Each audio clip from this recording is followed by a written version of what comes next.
निर्जला एकादशी हिंदू धर्म में अत्यंत महत्वपूर्ण और पुण्यदायक व्रत माना जाता है।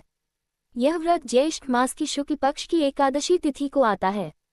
निर्जला का अर्थ होता है बिना जल के, यानी इस दिन व्रती पूर्ण रूप से अन्न, जल, फल और अन्य किसी भी प्रकार के आहार का त्याग करता है। यह व्रत कठिन जरूर है, परंतु इसकी महिमा और फल इतने व्यापक हैं कि इसे करने से सभी एकादशियों का पुण्य प्राप्त हो जाता है। इसीलिए इसे भीम एकादशी या पांडव एकादशी भी कहा जाता है। व्रत की पृष्ठभूमि और महत्व। हिंदू पंचांग के अनुसार वर्ष में 24 एकादशियां आती हैं, और जब अधिक मास होता है तो ये संख्या 26 तक पहुंच जाती है। हर एकादशी का अपना अलग महत्व होता है, लेकिन इन सभी में निर्जला एकादशी का स्थान सर्वोच्च माना गया है। जो व्यक्ति पूरे वर्ष एकादशी नहीं कर सकता, वह यदि केवल इस एक एकादशी को विधिपूर्वक करता है तो उसे पूरे वर्ष की एकादशियों का पुण्य प्राप्त होता है। इस दिन व्रत करने से जन्म जन्मांतर के पाप नष्ट हो जाते हैं, मोक्ष की प्राप्ति होती है और श्रीहरि विष्णु की कृपा से जीवन में सुख शांति आती है। निर्जला एकादशी की व्रत कथा का प्रारंभ। पुराणों में वर्णित एक कथा के अनुसार यह व्रत महाभारत काल से जुड़ा है। पांडवों में सबसे बलशाली भीमसेन को भोजन और जल के प्रति विशेष आसक्ति थी। जब उन्होंने देखा कि युधिष्ठिर, अर्जुन, नकुल और सहदेव सभी एकादशी व्रत करते हैं, तो उन्होंने माता कुंती से पूछा कि वे यह व्रत क्यों करते हैं। कुंती ने उत्तर दिया, यह व्रत भगवान विष्णु को अत्यंत प्रिय है। इसे करने से मनुष्य के सभी पाप नष्ट हो जाते हैं और स्वर्ग की प्राप्ति होती है। भीमसेन ने कहा, माता, मैं इस व्रत को करने में असमर्थ हूँ क्योंकि मैं अत्यंत भूखा रहता हूँ। मुझे दिन में कई बार भोजन करना पड़ता है। यदि मैं उपवास करूंगा तो मेरी स्थिति खराब हो जाएगी। तब माता कुंती ने कहा, यदि तुम पूरे वर्ष व्रत नहीं कर सकते तो केवल एक दिन निर्जला एकादशी का व्रत कर लो। यह एकादशी इतनी पुण्यदायी है कि इससे सभी व्रतों का फल प्राप्त हो जाएगा। भीमसेन ने माता की बातों को गंभीरता से लिया और श्री व्यास जी के पास गए। उन्होंने निवेदन किया, हे ऋषिवर, कृपया मुझे ऐसा उपाय बताए जिससे मैं एकादशी का पुण्य प्राप्त कर सकूं, लेकिन मेरी भोजन की आवश्यकता भी प्रभावित न हो। व्यास जी ने कहा, हे भीमसेन, तुम यदि पूरे वर्ष व्रत नहीं कर सकते तो ज्येष्ठ मास की शुक्ल पक्ष की एकादशी को निर्जला रहकर उपवास करो। इस दिन जल भी ग्रहण नहीं करना है। यदि तुम इस एक दिन उपवास कर सको तो समस्त वर्ष की एकादशियों का फल प्राप्त कर सकते हो।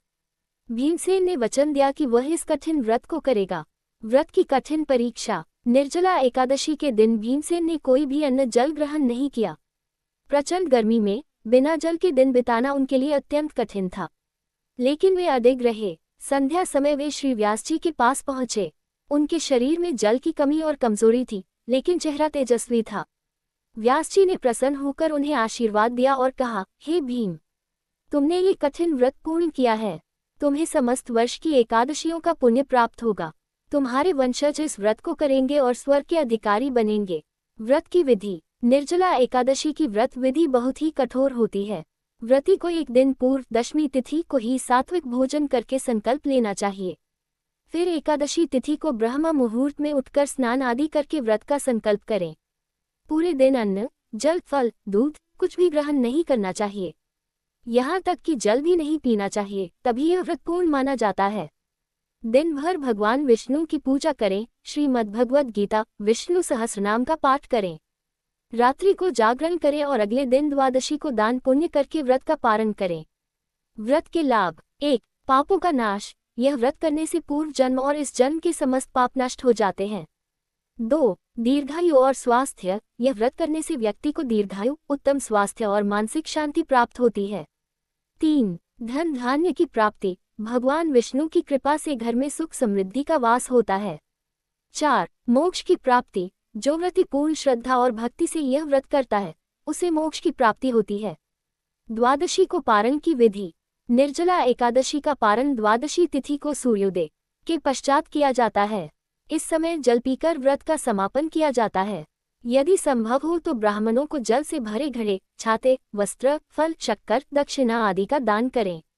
ये सब करने से व्रत का पूर्ण फल प्राप्त होता है। विशेष संदेश। निर्जला एकादशी व्रत केवल उपवास का प्रतीक नहीं है, बल्कि यह आत्मसंयम, भक्ति, आस्था और भगवान के प्रति समर्पण का प्रतीक है। यह व्रत हमें सिखाता है कि इच्छाओं पर नियंत्रण रखकर भी हम ईश्वर की कृपा प्राप्त कर सकते हैं। कठिन तप ही नहीं, बल्कि श्रद्धा और भक्ति भी इस व्रत का मूल आधार है। जिनसे निर्जल रहना संभव नहीं, वे कम से कम फलाहार के साथ इस व्रत को करें और भगवान विष्णु का ध्यान करें। निष्कर्ष, निर्जला एकादशी का व्रत जीवन को दिशा देने वाला और पापों से मुक्त करने वाला है। यह व्रत न केवल आत्मशुद्धि का माध्यम है, बल्कि समाज में दान, परोपकार, संयम और आस्था का संदेश भी देता है।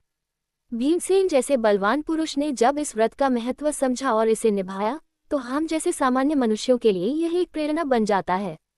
जो भी श्रद्धा, नियम और भक्ति से इस व्रत को करता है, वह अवश्य ही धर्म, अर्थ, काम और मोक्ष इन चारों पुरुषार्थों की प्राप्ति करता है। भगवान विष्णु की कृपा से उसका जीवन शांतिमय, सुखद और सफल होता है।